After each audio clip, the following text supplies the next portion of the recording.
Endi 2025-yilda tug'ilgan insonlar yangi avlod turiga kirishadi. Endi ular beta avlod deb atalishadi.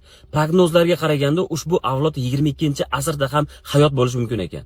Agar siz ham bu avlodlarning nomlariga qiynalsangiz, keling men sizga chuqurroq qilib tushuntirib beraman. 1981 va 1996-yil oralig'ida tug'ilganlar milleniallar deb atalishadi. 1997-yil va 2012-yil oralig'ida tug'ilganlar zoomerlar avlod deb atalishadi, ya'ni Z avlod. 2013-2024-yil oralig'ida tug'ilgan insonlar alfa avlod deyiladi.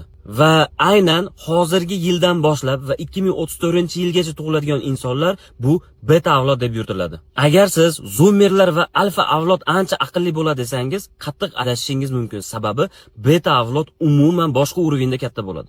Chunki ular yuqori texnologiyalar olamida katta bo'lishadi va o'zlarini sog'lig'i va ekologiyaga katta ahamiyat beradigan avlod bo'lishi kutilmoqda.